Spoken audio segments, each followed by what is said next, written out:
Saya akan bicara pada yang sudah menikah. Pastikan rumah tanggamu harus indah, jangan bodoh. Pastikan rumah tanggamu baik. Pertanyaan sederhana, apakah ada orang mau menikah itu niatnya ingin berantem dan caci maki? Ada atau tidak? Kalau ada, pasti dia orang gila, orang bodoh. Menikah, ngapain kamu nikah? Saya pengen berantem. Orang gila, betul ya? Yakin? Cuman ternyata sekarang ini banyak orang gila setelah menikah. Itu yang saya pusing. Setelah menikah, Masya Allah, tidak ada kesabaran di dalam dirinya. Belum lagi, mohon maaf, ini kadang-kadang kita perlu nyisipkan juga permasalahan-permasalahan psikologi. Ada gampang stres orang hari ini, tak tahu kenapa gampang stres. Naik pitam, mental, emosian sama suami. Ini juga permasalahan. Masalah psikologi itu penting juga, harus diperhatikan. Padahal ditanya hal sepele marah. Kenapa harus marah? Pergi ke psikolog. Terus kita tidak akan bicara dengan orang sakit mental. Kalau ternyata ada di antara kita yang sakit mental, setelah itu menyesal dia, berarti dia sakit mental. Dia ngomong caci maki. Nah, makanya kalau kita berhadapan dengan orang sakit mental, kata orang Jawa, sing waras ngalah.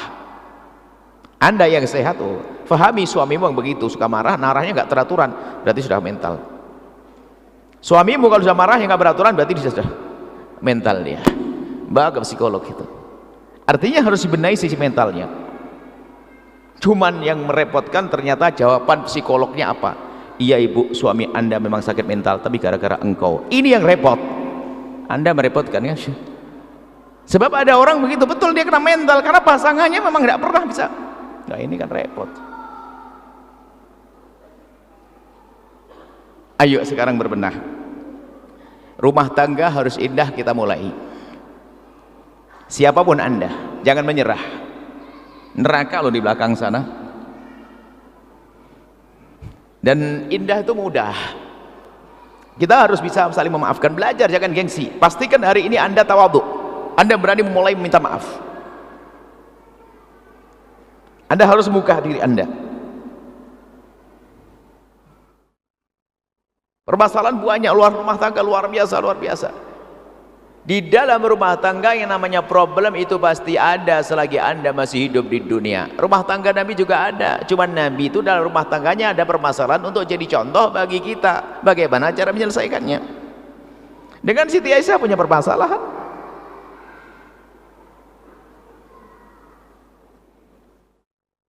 Sebuah kisah ya, misal saja.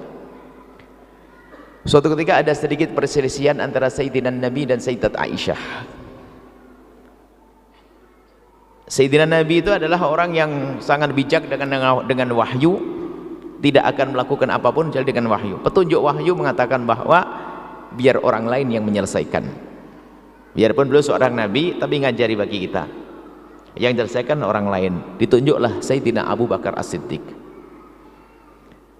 Sayyidina Abu Bakar Siddiq itu bingung untuk jadi penengah. Yang satu adalah nabinya, yang satu adalah putrinya. Bingung bisa adil atau tidak. Cuman karena ini perintah baginda Nabi, maka Sayyidina Abu Bakar pun mau menjadi penengah. Dimulailah diskusi damai itu. Lalu Nabi, ini seorang laki-laki yang bijak itu, ya seperti Nabi, menawarkan kepada Siti Aisyah, Aisyah, nih sudah ada ayahmu akan jadi penengah.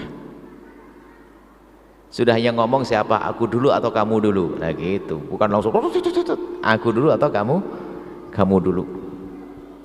Rupanya Siti Aisyah itu memang bukan benci dengan Nabi, atau jangan salah.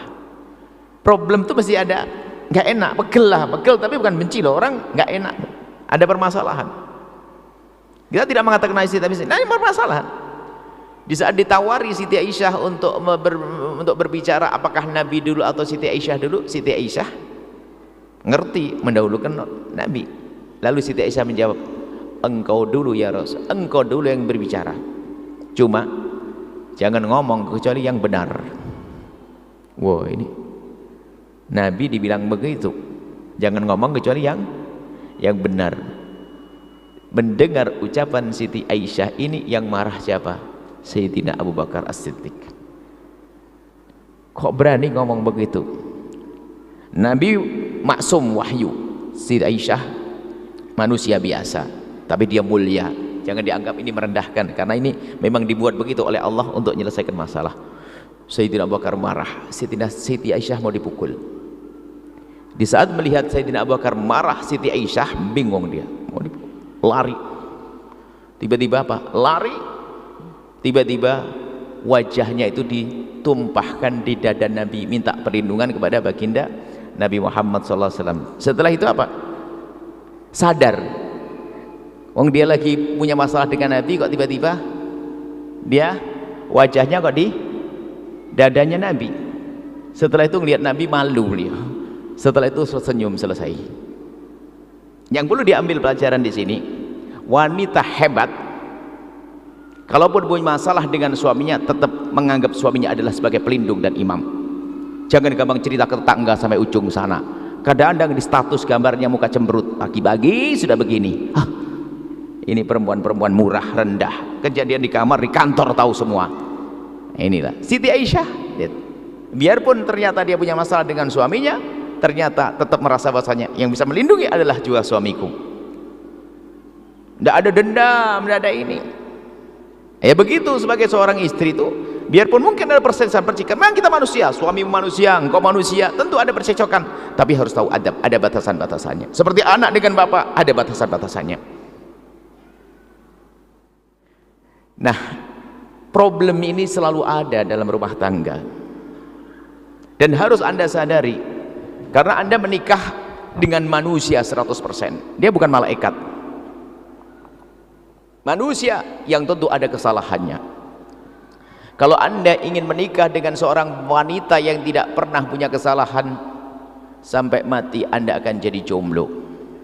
Kalau Anda seorang wanita ingin menikah dengan laki-laki yang tidak pernah bersalah, sampai mati Anda tidak akan menikah.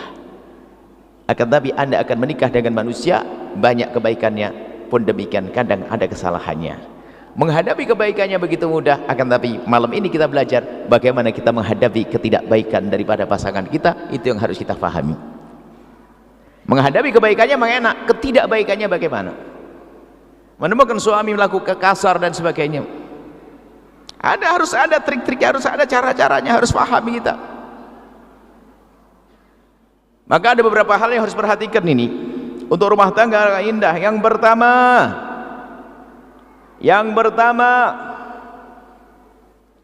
pastikan Anda tidak akan menyebut kekurangan pasangan Anda sampai Anda mati. Pegang ini, jangan sekali-kali Anda menyebut kekurangan pasangan Anda sampai Anda mati. Awas, hati-hati.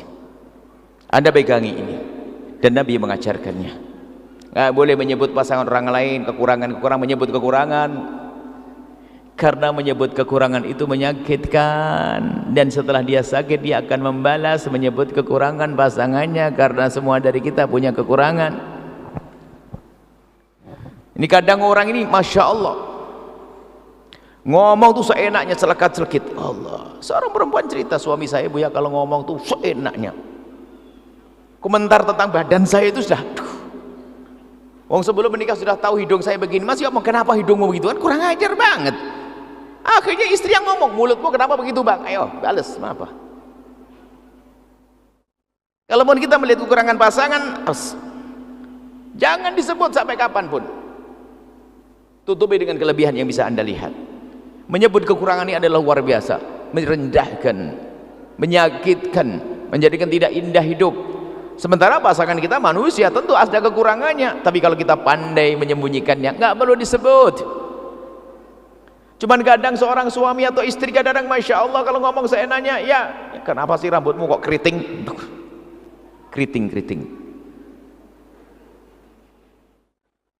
Ini kan orang usil, kenapa? Tetangganya rambutnya lurus juga pengen keriting, aneh kan? Jadi orang kan Orang itu biasanya memang selalu menginginkan yang dia tidak punya itu karena hawa nafsunya dia, atau memang mulutnya mulut tajam. Kurus bilang kamu kekurusan krempeng, gemuk kamu kegemukan, hitam itu. Kenapa sih mulutnya? Diam nih, kenapa sih? Nggak diomongin sudah tahu. Menjaga perasaan itu penting. Menjaga perasaan pasangan itu penting, dan Nabi mengajarkan itu. Jangan sakiti pasanganmu. Suami yang baik pun kalau menemukan pasangannya tidak enak, jangan bilang ah nggak enak. Masya Allah,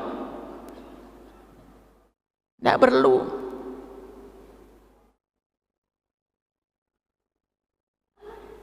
Dan jangan menjadikan gojlokan itu sebuah kebiasaan.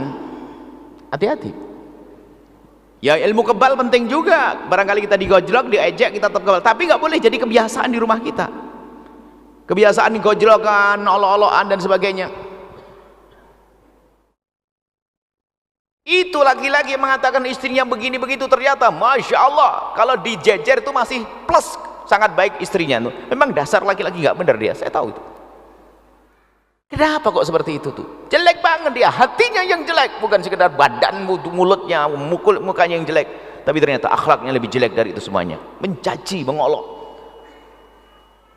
Jadi pastikan ya, jangan menyebut kekurangan pasanganmu sampai kapanpun. Masya Allah, baik terang-terangan atau halus. Anda harus paham loh ya, kalau Anda beli bedak pemutih kulit itu langsung istrimu ngomong, ya memang saya hitam, bisa saja ngomong gitu loh, karena tersinggung perasaannya. Jadi memang harus halus urusan dengan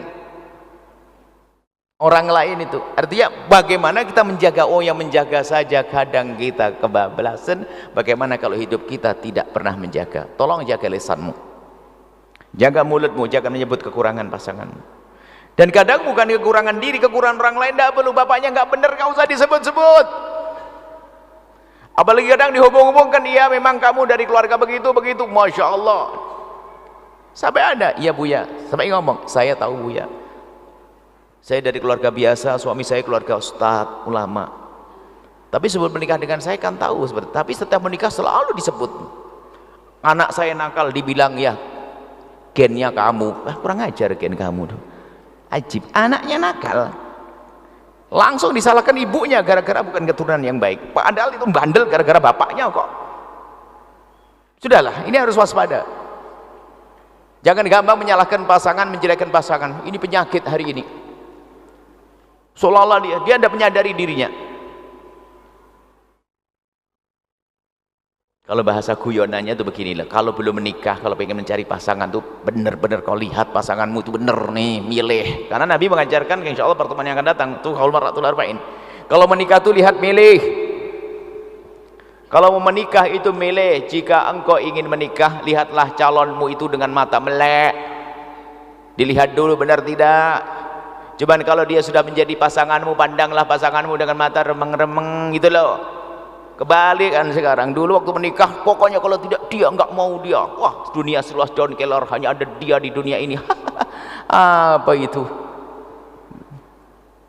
giliran menikah wah kebuka semuanya. Balikannya, kita harus mudah tutup kekurangannya. Semakin kita tajam fokus kepada kekurangannya, lihat hilang, akan berkurang itu cinta. Dia masih punya kebaikan-kebaikan. Kita harus membiasakan dengan seperti itu dengan pasanganmu. Sudahlah gini saja, pastikan kalau engkau sudah menyebut kejelekan pasanganmu, engkau yang jelek, sudah rumus. Nggak usah pakai pengadilan nanti. Keturunannya tidak baik, keturunan mana ada? Nabi tidak menyebut-nyebut keturunan kok. Bapaknya ini ada, kullu mauludin yuladu ala fitrati. Bapaknya penjahat, anaknya bisa jadi kekasih Allah kok. Siapa yang tidak tahu Abu Jahal tuh? Orang paling jahat seluruh dunia, paling rendah dunia akhirat. Abu Jahal punya anak namanya Ikrimah, sahabat yang mulia. Ayo, jangan dibawa-bawa ayahnya itu. Kalau anda sudah mengambil dia, didik dia dengan benar, selesai. Kadang turun keturunannya dibawa kemana-mana, dibawa. Masya Allah nih, pastikan rumah tangga yang begitu tidak akan indah. Hidupnya ngenes, kalaupun bertahan istrinya atau suaminya bertahan, ya karena sudah terlanjur punya anak 3, mau gimana lagi. Kalau masalah mulutnya Masya Allah, lillah, tapi ternyata hidupnya tidak indah, kemudian dia zalim terus dalam rumah tangganya. Dari biasa menyebut kejelekan pasangan itu akan buat reaksi. Setelah ada reaksi sering berantem, sering caci maki. Disitulah hilang cinta, setan akan bermain setelah itu. Sehingga matanya menjadi mata senang melihat yang haram daripada melihat yang halal. Bencana setelah itu. Ayo, ini yang pertama. Pastikan Anda tidak akan melihat, menyebut kekurangan pasangan Anda. Sebuah kisah ini. Sebuah kisah itu hanya sekedar artinya sebagai gambaran tentang nilai ya. Jadi gini ceritanya, komitmen suami istri itu ingin berbenah. Lalu bagaimana? Bersepakat suami istri, suaminya ngomong ke istrinya, istrinya ngomong suaminya, yuk sekarang agar kita bisa menghindar dari hal-hal yang tidak baik, 2 kertas selembar untuk suami, sebelah untuk istri. Semua pergi ke kamar satunya, kamar Siti. Untuk apa? Sekarang yang istriku tercinta, tolong tulis kekuranganku. Nanti kita tuker. Saya akan juga nulis kekuranganmu. Nanti kita tuker biar kita saling berbenah. Saling berbenah. Sang istri masuk kamar, suami masuk kamar. Sang istri nulis dengan sang suami keluar, akhirnya keluar, dilipat sama sang suami, sang istri dilipat juga, tukeran. Sang suami membaca, Masya Allah, abang terlambat datang malam, kurang terlambat ini, suami terlambat, suka marah, abang suka gini, semuanya banyak suami. Kata suaminya, terima kasih, saya berjanji insya Allah setelah ini aku akan berubah. Istrinya buka kertasnya setelah itu, nggak ada tulisannya. Loh, abang, kok nggak ada tulisannya? Sambil tersenyum, aku hanya bisa melihat bahwasanya kau adalah istriku yang baik, istriku yang cantik, istriku yang solehah. Aku tidak bisa menemukan kekuranganmu. Ayo, habislah. Siapa yang menang coba? Yang menang suaminya. Jadi memang ini sebuah contoh saja. Karena menyebut kekurangan tuh nggak enak. Suami insaf di sini.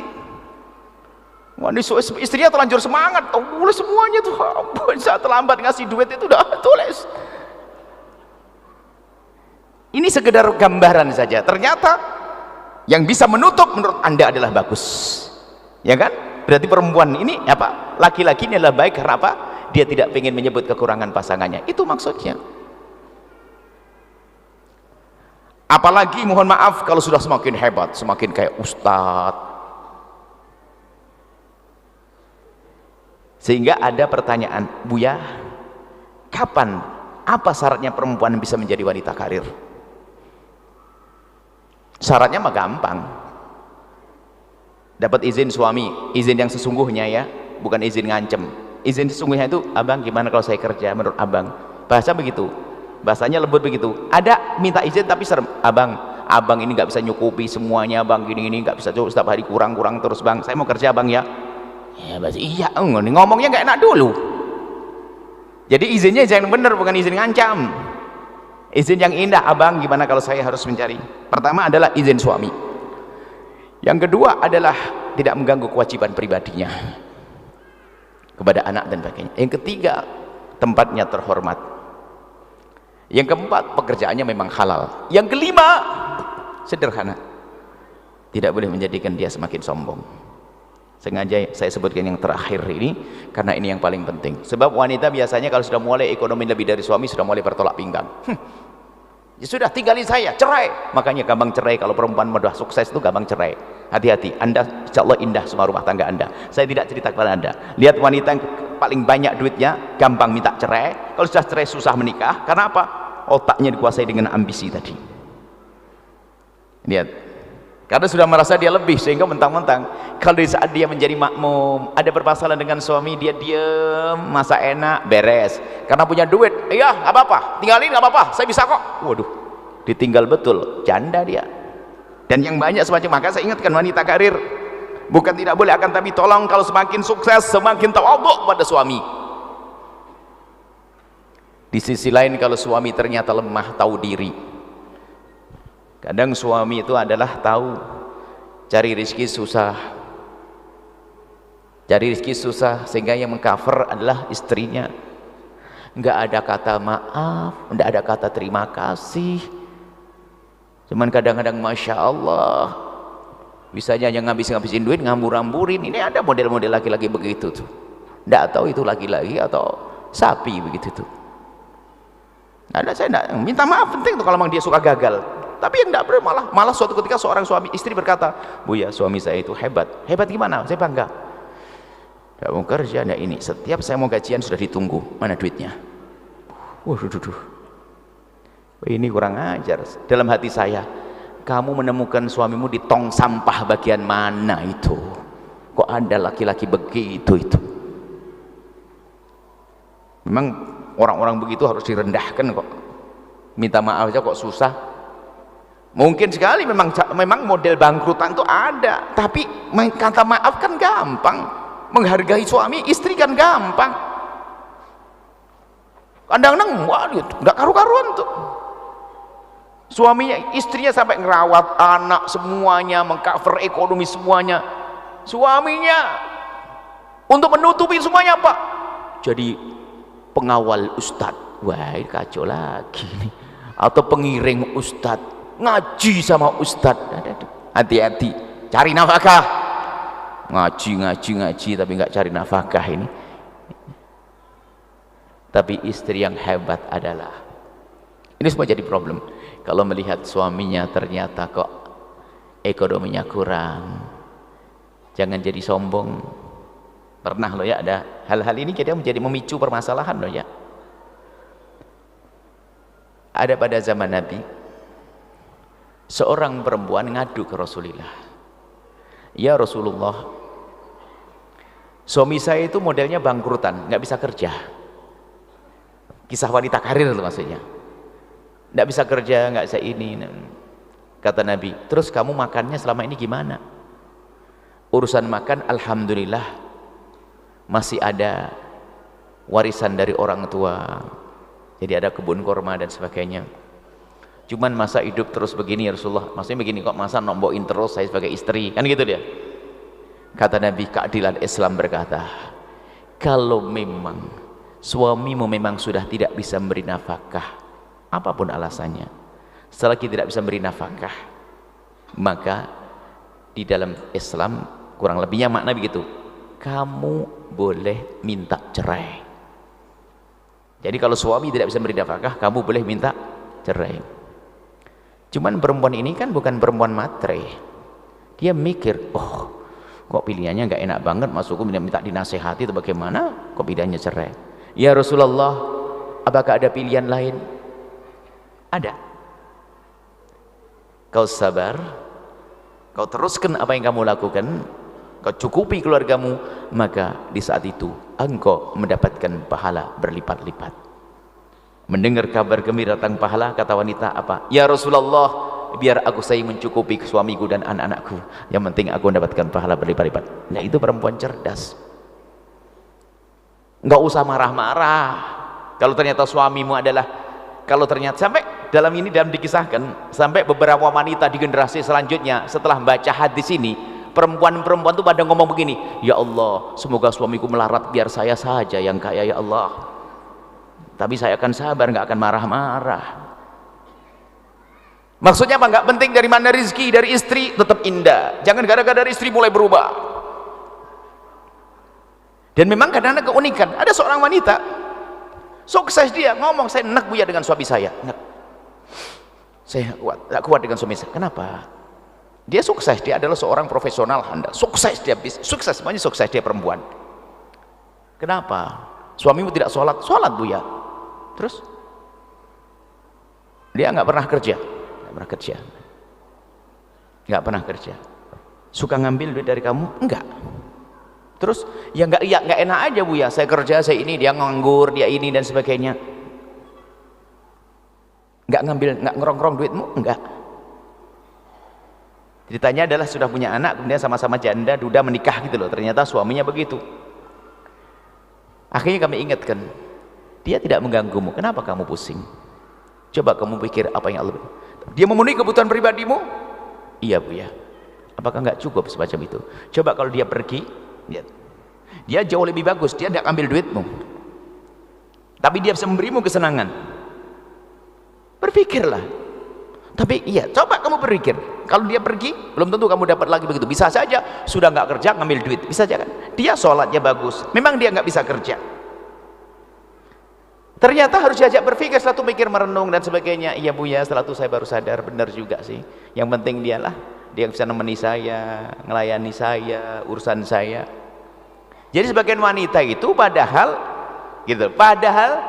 rizki sudah dicukupi oleh Allah melalui pekerjaannya, dia cuman karena emosi yang lihat suaminya lemah itu langsung suami pengangguran, ongkang-ongkang, saya ngelihat begini tidak seneng, udah nggak perlu seperti itu. Jadi pandang pasanganmu adalah dengan keindahan. Cuman ya itulah kami sampaikan, kalau suami Anda itu punya kekurangan, minta maaf, tahu diri, ya ibaratnya lah, kalau suami istri kerjanya terhormat tentu. Kalau suami belum bisa, ya nggak ada salahnya kalau ganti nyapu, bersihin rumah. Jangan sampai istri pulang rumah kotor, nggak usah ini yang cukup bisi. Wajar, biasa, nyapu di rumah nggak ada masalah ya para suami. Baginda Nabi lebih mulia dari kita semuanya, tingkatannya tidak bisa dihitung. Tapi Nabi yaqumu anzilahu, Nabi tidak gengsi untuk menyapu di rumahnya sendiri. Tapi hai para istri, jangan kau suruh nyapu setelah ini gara-gara dengar Buya. Ini adalah kesadaran seorang suami yang baik. Nyapu rumah aja nggak bisa, kan indah kalau hidup tuh sesaat mau bikin nasi goreng bersama, ada yang potong bawang, indah itu. Jangan soal istri, ada suami itu memang gayanya ongkang-ongkang dok, ma nasi goreng cepat, cobalah bantu motong bawangnya biar enak deh. Hidup tuh yang indah itu loh, jangan kaku-kaku amat ini. Baik, ini pertama Pak, jangan menyebut kekurangan. Ekonomi kekurangan. Makanya kadang seorang perempuan menjadi sombong karena itu tadi, karena berlebihan. Kita amati dia, kalau sudah banyak duit dia jadi cerai, dia bisa bayar ke mahkamah, cerai. Setelah cerai bingung dia, setelah itu otaknya juga tumpul, mau menikah saja kan dia kaya, saya harus dapat laki-laki lebih kaya dari saya. Ya, yang lebih kaya dari kamu menginginkan orang lebih muda dari kamu dan lebih ini macam-macam kan. Gagal lagi dia, akhirnya masuk zina, masuk haram dan sebagainya. Baik, kita kembali ke rumah tangga lagi. Tolong para istri, jika ada kekurangan dari suamimu, jangan kau jadikan itu adalah bahan untuk kamu rendahkan. Hei para suami, istrimu manusia biasa, kalau ada kekurangan jangan kamu rendahkan. Sakit dia, apakah karena nasabnya dia atau karena fisiknya dia? Apalagi fisik itu bukan kemauan dia, dia punya hidung begitu itu, bukan kemauan dia punya bibir begitu itu, bukan kemauan dia rambutnya begitu. Nah, Anda berarti mengejek Allah. Ya, tolong jangan sebut kekurangannya, jangan, hindari. Kalau Anda bisa menjaga ini satu saja poin yang penting banget. Kemudian poin yang lain lagi, nanti kita lanjutkan pertemuan yang akan datang untuk meraih keindahan. Sengaja kami hadirkan rumah tangga ini, Masya Allah, problem-problem kalau kita amati ternyata bukan problem, banyak bukan masalah. Rumah tangga yang ada banyak bukan masalah, hanya nyikapinya saja dia salah. Kalau urusan suami nggak punya uang kan bukan masalah, yang penting istri punya duit, rumah tangga ada. Sebenarnya kan tidak jadi masalah, cuman emosi. Baik, jadi jangan sebut kekurangan pasanganmu sampai kapanpun, termasuk apalagi menceritakan ke orang lain. Ada ibu itu kalau sudah di kantor itu sudah pasti tahu enggak, pagi-pagi ngomongin suaminya, gunjing suaminya, Masya Allah, sampai di WhatsApp itu, sampai temennya di kantor sudah ngomong, kira-kira berita apa lagi nih, pasti lagi. Memang ada perempuan model begitu, ada laki-laki juga begitu. Cerita kepada saya, katanya tidak akan cerita sama saya, rupanya duduk sama security sudah ngomong, nggak boleh ceritakan kekurangan pasangan pada orang lain. Berarti kan sebelum menceritakan dia ngelihat, setelah ngelihat dia nyebut. Mana ada keindahan dalam rumah tangga, tidak akan indah. Lihat kemudian setelah itu apa, karena kita biasa melihat kelebihannya, lalu kita menutup kekurangannya, semakin hari kan semakin indah hidup kita. Akan ada, Allah akan berikan kepuasan di hati, pasangan indah, saling menerima, akan tumbuh cinta setelah itu. Tapi kalau sudah caci maki, ketahuilah caci maki itu memangkas cinta yang ada di dalam hati kita sendiri. Kemudian selanjutnya, yang kedua adalah lakukan kewajibanmu, jangan banyak menuntut. Lakukan kewajibanmu, jangan banyak menuntut. Kebiasaan menuntut adalah jelek. Rumusnya Sayyidah Khadijah Al-Kubra, Siti Khadijah pernah ditanya, waktu itu Nabi belum jadi Nabi, tapi akhlak Nabi kan begini, hai Khadijah, alangkah senangnya engkau menikah dengan Nabi Muhammad, alangkah senangnya engkau menikah dengan Muhammad. Rupanya jawaban Siti Khadijah jawaban dari hati yang tulus, dari kesadaran penuh sebagai seorang wanita mulia.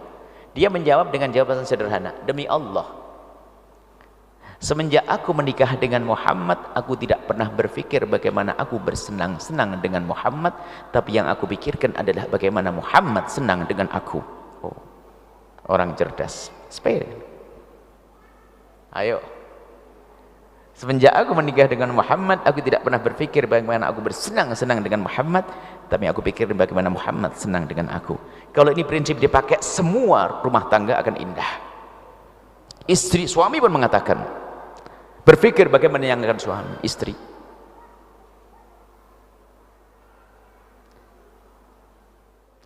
Seni bercinta itu penting, Pak. Seni bercinta itu penting. Apa yang menjadikan istri senang? Harus ada, setiap hari ada irama-irama yang berbeda. Kayaknya sering nonton film-film mesra dan sebagainya, nggak bisa mesra ya. Paling guru kemesraan sungguh ada baginda Nabi. Nyuapin istrinya aja itu waktu jadi pengantin, tok, itu pun yang nyuruh tukang potret. Setelah itu nggak ada.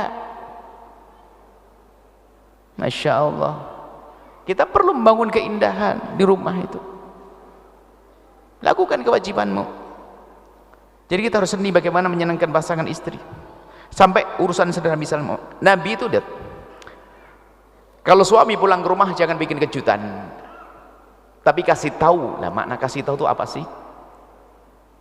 Kenapa? Takut suami pulang ke rumah menemukan istrinya dalam keadaan belum siap, lalu menjadikan suami itu tidak mungkin ada aroma, kurang bersih dan sebagainya. Beritahu, tapi istrinya harus paham dong, istrinya bebel kan kacau, yang abang tak lagi pulang, maksudnya beri syarat agar bersih-bersih dan sebagainya. Tapi di sisi lain, suami itu kalau pulang tahu diri. Saya ini selalu anjurkan, tolong beli minyak wangi harganya Rp5.000 saja, sebelum pulang mampir pom bensin, ganti baju kayak atau apa, sikat gigi, kalau ngomong itu paling enggak berkurang lah aroma yang walang sangitnya itu kan. Perlu juga begitu, jangan dianggap sepele, khususnya wanita. Kalau suami datang, bersihkan wilayah-wilayah, mohon maaf, lipatan-lipatan yang kadang menginapnya, keringat itu adalah, kita manusia normal, kecuali anda itu patung, nggak akan keluar keringat, nggak akan berubah, atau robot. Anda manusia, laki-laki juga demikian, menjaga. Jangan sampai ada seorang suami hanya menginginkan istrinya dandan terus, tapi anda sendiri super acak-acakan. Mungkin anda mengatakan, nah memang saya model gini, mau gimana lagi? Ya lalu sudah begitu, masa kamu biarkan tambah karu-karuan lah, tambah dikit lah, sisiran, minyak wangi dan sebagainya. Ini Nabi mengajarkan begitu. Nabi itu harum loh ya. Nabi itu sudah wangi tapi pakai minyak wangi.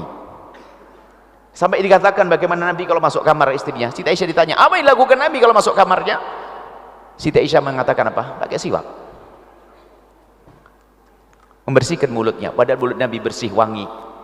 Kenapa? Meyakinkan kepada pasangannya kalau dia telah membersihkannya, padahal sudah bersih. Kenapa? Sebab kalau sudah masuk kamar suami istri adalah beda, mungkin berpelukan dan sebagainya, sehingga beliaunya sendiri sudah mempersiapkan untuk bertemu dengan pasangannya. Ini penting wahai para istri.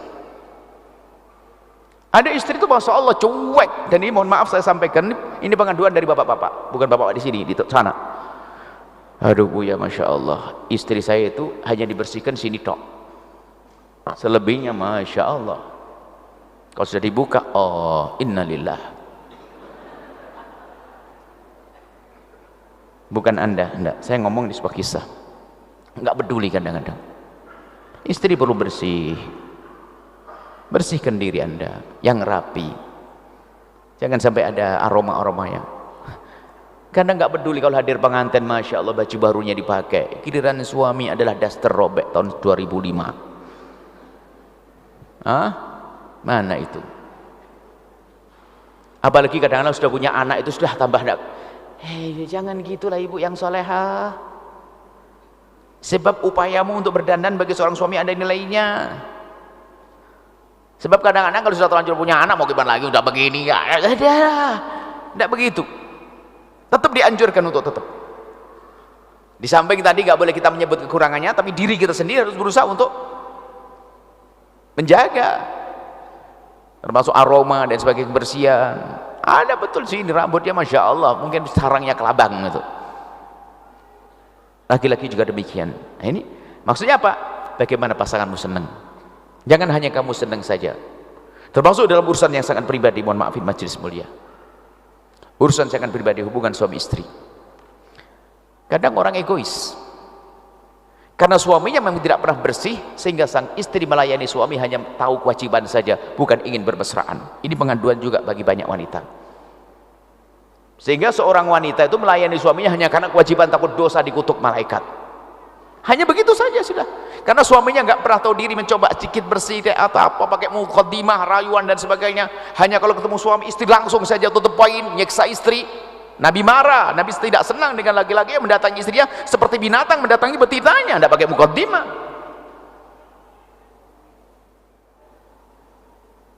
Jangan dianggap sepele, itu akan menggumpal itu nanti pada akhirnya.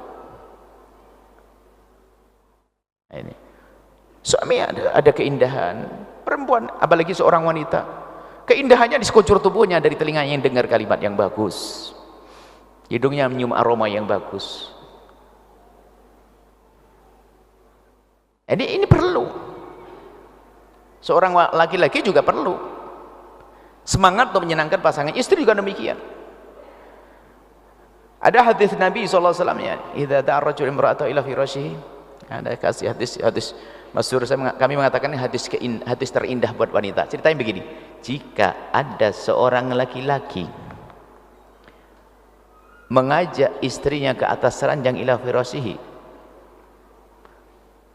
fa'abat, kemudian perempuan itu nggak mau, ogah-ogahan, fabata ghadbanan, kemudian laki-laki itu nginep semalam marah karena istrinya diajak hubungan nggak mau, marah sang suami, la'anat hal malaikatu hatta tusbih, malaikat akan mengutuk dia sampai pagi. Ini orang yang nggak ngerti dunia keharmonisan menganggap main kutuk-kutuk. Kalau bagi kami itu adalah hadis terindah untuk wanita. Coba diamati hadisnya, diajak kemana bu? Kemana? Ke atas ranjang, bukan naik pohon kelapa, bukan naik puncak gunung, bukan, diajak ke atas ranjang. Bukankah ranjang adalah tempat terindah dalam kisah romantisme, dalam kisah romansa, kisah cinta? Terindah adalah ranjang. Jika ada seorang perempuan diajak suaminya ke atas ranjang, kok ogah-ogahan, nah ini kan hadis paling indah. Lah kok nggak mau, maka akan dikutuk oleh malaikat sampai semalam, naudzubillah. Nah akhirnya cuman kita merenung, kenapa kok bunyi hadis itu begini, ke tempat yang indah kok. Rupanya setelah selidik, punya selidik bu, dan ini bukan anda tidak usah tersinggung, saya ngomongin orang lain yang di sana.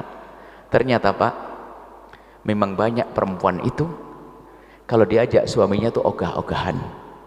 Kalau sudah diajak hubungan tuh alasannya macam-macam, yang nidurin anak, ngangetin nasi, nyuci piring, macam-macam. Itu ada perempuan-perempuan banyak macam-macam alasannya itu. Bukan langsung tutup poin, pakai dandan, semprot minyak wangi, ahlan bahlasan abang, Masya Allah, ada udah. Ada perempuan memang model begitu, ogah-ogahan, memang gayanya begitu, karena dia tidak mendengar hadis, tidak cerdas. Sebenarnya kalau lihat bahasa cinta tuh indah, isyarat suaminya nyowel begitu harus paham dia. Langsung ya bang, ntar bang, nggak usah pakai bahasa dua kali. Wah ini suami saya, ini kayak paham langsung, ntar bang. Masuk kamar mandi langsung keluar sudah kelihatan cantik bidadari keluar dari kamu. Gitu dong. Hidup tuh indah. Makanya saya nggak senang laki-laki kaku-kaku amat. Biarpun ustadz tuh hanya di mimbar, kalau sudah di kamar bukan ustadz lagi. Gayanya ustadz sampai kabar, assalamualaikum wahai istriku, apa kabar? Oh boy itu. Ada gaya kesolehannya, soleh apa itu. Nabi itu adalah mengguyoni istrinya, mengajak guyonan dengan istrinya, menyenangkan istrinya. Ini istri juga demikian. Coba kalau semuanya punya semangat menyenangkan pasangan kan indah. Termasuk mohon maaf, ini majelis mulia, wahai hamba Allah, ini majelis mulia. Hubungan pribadi, hubungan suami istri. Hubungan suami istri, jangan egois. Ini majelis mulia kami sampaikan, mungkin tidak setiap orang menyampaikan. Tapi kadang ini perlu perhatikan. Kadang seorang suami yang baik, yang soleh, wahai ibu, karena di luar melihat sesuatu yang tidak boleh dilihat, cuman karena manusia hidup di tempat astagfirullahaladzim, haram itu. Ngelihat aurat misalnya. Mungkin ada perempuan pakai rok pendek dan sebagainya, dia bilang Allah astagfirullahaladzim, cuman dia kuat imannya, yang kebayang hanya istrinya. Bayangkan syahwat bangkit, dibawa pulang itu syahwat, sampai di rumah istrinya bilang besok aja bang, apa tidak stres dia. Ayo bayangin. Atau ternyata istrinya dalam keadaan haid, maka bisa sampaikan jadi wanita itu yang cerdas, aktif dan inovatif. Laki-laki juga demikian, aktif, cerdas, inovatif dalam hubungan. Ini majelis mulia, karena apa? Kegagalan di sini. Tapi sebelumnya kami ingatkan, jangan biasa nonton film kotor, hei hamba Allah. Itu merusak rumah tangga halus, akan kami sampaikan di bab akhir kayaknya. Ini merusak, karena akan seorang laki-laki yang bisa nonton film kotor yang di otaknya hanya yang ada di film, nggak akan bisa terwujud dengan istrinya, ujung-ujungnya adalah merendahkan istrinya, tidak seperti yang dilihat di film. Begitu sebaliknya, seorang istri yang bisa nonton film kotor, dia berangan-angan ingin mendapatkan seperti yang ada di film, dan suaminya tidak bisa melakukan seperti itu, maka menjadi rendah suaminya. Jangan percaya dengan fatwa ustadz-ustadz ngaco yang mengatakan nonton film kotor itu kalau suami istri boleh. Nggak boleh, merusak hati itu. Kalaupun bangkit syahwat bukan karena pasangannya, karena yang ditonton. Ini kami tegaskan, jangan main-main, jangan mau kalau anda ingin diajak suami aja nonton itu. Enggak, sebetulnya suami anda ingin membangkitkan syahwat bukan dengan anda. Tapi kalau orang menjaga tidak boleh lihat yang haram, mudah syahwat bangkit dengan pasangannya yang halal. Hati-hati, hari ini harus kita sampaikan. Dan juga menjadi sebab ketidakpuasan di rumah tangga karena sudah sering nonton film kotor. Sementara hari ini begitu mudahnya orang mengakses film-film seperti itu. Apalagi dengar fatwa katanya kalau suami istri nggak apa-apa. Psikolog pun melarang karena itu merusak mental, sehingga kalau orang sudah biasa nonton film kotor terus pikirannya di alam khayal, tidak ada di alam nyata, sehingga setiap melihat perempuan bayangannya aneh-aneh, sampai seorang anak syahwat melihat ibunya sendiri. Ayo. Dan ini diakui oleh psikolog-psikolog. Seorang anak melihat ibunya syahwat, sampai mungkin ngintip ibunya dan sebagainya, dengan saudaranya apalagi, gara-gara suka nonton film kotor itu. Jangan main-main, jaga mata anda agar semakin indah di rumah anda. Jangan dianggap sepele ini. Kalau sudah rosak mentalnya, tidak menemukan di alam nyata, sehingga dia tidak menemukan kesenangan. Dan itu bahaya sekali film-film semacam itu, bahaya. Katakan Al-Quran, wa kullil mu'minina yaghuddu min absarihim, katakan kepada kaum pria agar menjaga matanya. Di saat dia bisa menjaga mata, akan semakin indah pasangannya. Wa kullil mu'minati yaghdudna min absarihinna, katakan pada para wanita untuk menjaga matanya, akan semakin indah pasangannya. Nah, seperti itu. Sehingga semakin diobral di mata, maka semakin rendah yang halal. Termasuk, saya lanjutkan sedikit, menyenangkan pasangan, semangat menyenangkan pasangan dengan cara yang halal. Mohon maaf, ini saya sampaikan pada wanita yang cerdas. Anda harus aktif, inovatif. Mungkin suatu ketika, karena Anda punya waktu yang harus Anda libur, melayani suami dengan cara yang normal. Ada waktu haid.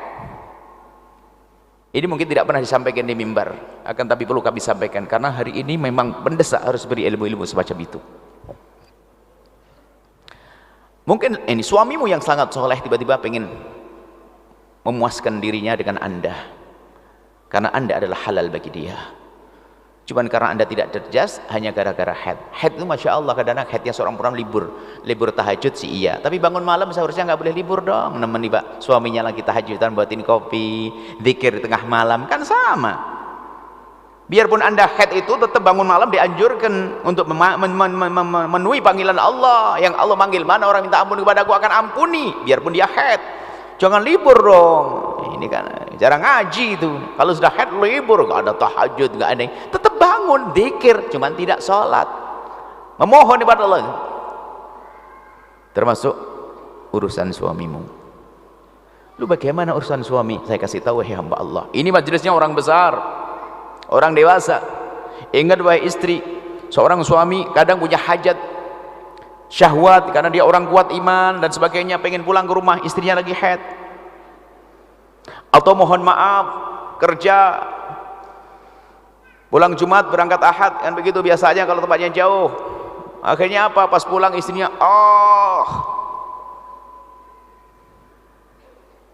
stop, nah kan pusing dia, stres dia. Tapi kami sampaikan, wahai para istri, ingat, jika seorang suami mengeluarkan air mani dengan tangannya sendiri, hukumnya haram. Tapi kalau dia mengeluarkan air mani dengan tangan anda dan kehebatan anda, adalah tidak halal, tidak haram. Yang penting satu hal, dalam keadaan anda haid, tidak memasukkan ke wilayah tersebut. Depan atau belakang nggak boleh, sama.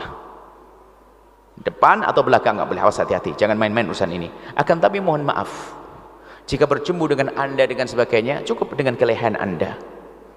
Maksudnya apa? Jangan dibiarkan dia terlantar. Dia akan mencari yang menjadikan sebab dia puas, ada. Atau dengan tangan seorang istri. Mohon maaf, ini majelis mulia. Karena sebagian seorang istri kalau sudah itu langsung tidur sore sudah. Kalau sudah haid jam 7 habis maghrib sudah tidur. Suaminya stres, apalagi suami lagi ngelembur, syahwatnya panjang dia. Lihat istrinya, tidak. Termasuk mohon maaf mendekati wilayah tersebut, yang penting tidak masuk. Masih diperkenankan. Jangan masuk pokoknya. Kalau masuk haram, dosa. Jangan sebagai seorang istri demi cari keridhaan suami melayani istrinya, suaminya dalam keadaan haid dengan memasukkan ke tempat tersebut, haram. Tapi kalau dengan kesenangan yang kecerdasan anda selain dari memasukkan ke tempat tersebut, maka itu wanita hebat. Jangan dibiarkan dia terlantar, karena dia Masya Allah kerjanya di luar, banyak godaan barangkali. Begitu juga seorang suami. Jangan jika anda sudah puas terlalu anda biarkan istri anda terlantar. Anda pun bisa dengan kelehan anda. Seorang suami istri adalah dengan cumbuan, dengan rayuan, dengan sentuhan mereka. Jangan seorang suami kalau sudah bebas selesailah langsung tidur ngorok.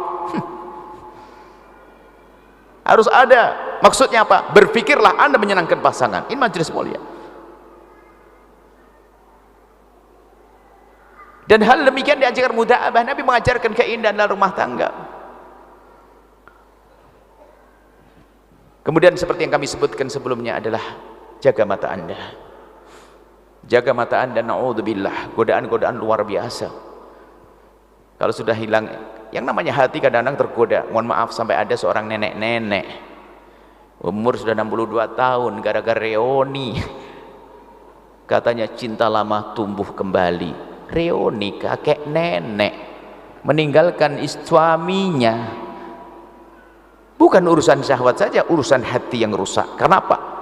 Jelalatan matanya. Kalau sudah tahu itu bukan suaminya, haram, saya tidak boleh. Selesai. Enggak usah, iya sih zaman dulu ya. Ingat waktu di SMP dulu, SMA, seolah-olah indah. Memang dulu waktu pacaran, naudzubillah, pacaran nggak punya masalah, nggak ada nanggung nafkah, ketemunya jarang-jarang, sehingga indah terus. Giliran suaminya kan setiap hari ketemu, kadang bau kecut juga. Mau dibanding-bandingin begitu, kan setan yang membisikkan begitu. Nenek-nenek ninggalin rumah, ninggalin cucunya. Itu yang waktu itu sempat diselesaikan. Urusannya mata. Semakin anda menjaga mata anda, semakin indah pasangan anda. Dengar, hai hamba Allah, jangan jelalatan. Halal, anda gitu halal. Untuk menguatkan halal ini adalah yang Allah ridhoi. Nabi Muhammad ridho dengan pasanganku ini, akan lahir anak, terus begitu. Tapi lihat kalau mata sudah bebas, nggak karu-karuan, lihat sama pasangannya nggak syahwat. Pengakuan seorang suami, iya bu ya, saya nggak bisa berhubungan dengan istri saya tidak syahwat lagi. Kenapa? Matanya sudah jelalatan ke sana kemari. Istri pun juga demikian. Kenapa kok ngomong sama suami kok menjadi emosian? Karena sering WA dengan yang lainnya. Naudzubillah, dia khianat hatinya, busuk hatinya, dia akan rusak pada akhirnya. Ingat wanita, semuanya tahu punya hati. Jika ternyata Anda mulai godaan, Anda pangkas, jangan dilanjutkan, jangan menikmati bisikan syaitan. Ini adalah pengakuan wanita. Betul Bu ya, saya wanita, dia tahu dosa dia mengakui, betul Bu ya, kenapa saya, tolong kenapa, saya bingung, saya pengen ini. Kenapa? Kalau saya di WA suami saya biasa, tapi kalau saya mendapatkan WA dari dia, kenapa saya gemeteran? Ayo, kalau mendapatkan WA dari dia bergetar saya Bu ya, geteran saya. Dari suami saya biasa-biasa saja. Karena itu tadi nggak mungkin serta merta, tak gitu kan. Pasti kamu pernah merenungi selama WA sebelumnya, kenapa? Coba kau renungi, gara-gara kau pikirkan. Ya karena merenungi berandai-andai, oh iya waktu itu, mulai. Nggak ada serta merta. Coba aja Anda sama saya ini yang muda, gimana? Nggak ada WA langsung gemeteran, nggak ada, dari mana? Kalau sudah 3 kali ada bahasa-bahasa yang ini mulai masuk kan begitu. Nggak mungkin serta merta masuk WA begini, lu lihat begini, gemeteran begini. Tidak ada, nggak mungkin serta merta itu. Disitulah awal naudzubillah terjadinya perselingkuhan, awal naudzubillah khianat, dosa besar di hadapan Allah. Hati-hati, jaga hatimu. Rumah tangga harus indah, harus bahagia. Ini di antara yang perlu kami hadirkan. Insya Allah banyak nasihat-nasihat rumah tangga yang perlu kami hadirkan ya. Ini sekelumit, insya Allah semoga bermanfaat. Kami rindu Anda bahagia. Ingat, problem rumah tangga banyak. Saya ceritakan dulu, saya guyonan, saya membuat konsultasi tiap malam hari Senin pagi. Sehari itu saya buat konsultasi, stres saya. Gara-gara tahu Buya buka konsultasi, yang datang banyak. Problem semuanya. Ada yang nangis belum buka mobil. Sampai ada suatu ketika ngadu tuh, roknya dibuka, menunjukkan kalau apa? Dipukul suaminya. Ini Buya paha saya sampai biru dipukul. Ya tapi ya jangan dibuka depan saya. Cuman begitu tidak kuat, begitu menunjukkan problemnya berat sekali.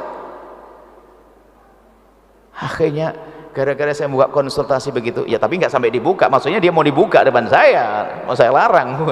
Dia enggak, bukan. Artinya menunjukkan dia tidak kuat lagi, dia menahan emosinya. Akhirnya tak pikir, wah ini kalau begini terus saya buka setiap hari Senin, stres saya. Gara-gara itu uban saya tumbuh Bu, Pak. Gara-gara ngeliat problem orang tuh. Makanya kalau ibu datang ke saya sama suami sambil cubit-cubitan, rambut saya jadi hitam. Saya paling seneng kalau ngeliat bahagia, semangat betul. Kalau saya ngeliat orang bahagia tuh, kalau ada tamu itu colak-colek begitu sama istri, waduh ini langsung semangat saya itu. Ini problem terus bikin stres. Masya Allah ya, bikin saya cepat tua.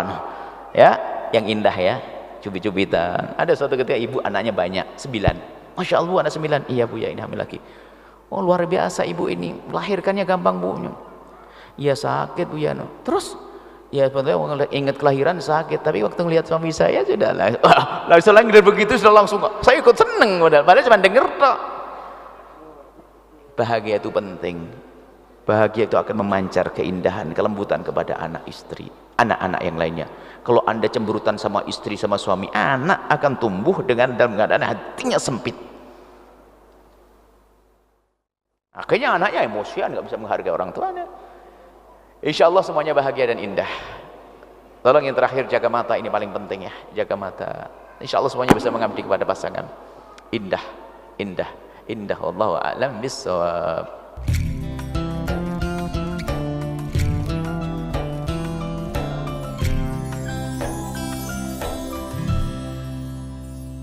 Sahabat Al-Bahjah TV, setelah menyaksikan video ini, jangan lupa bersolawat kepada baginda Nabi Muhammad. Shollu ala Nabi Muhammad. Allahumma sholli alaihi wa ala alihi wa sahbihi.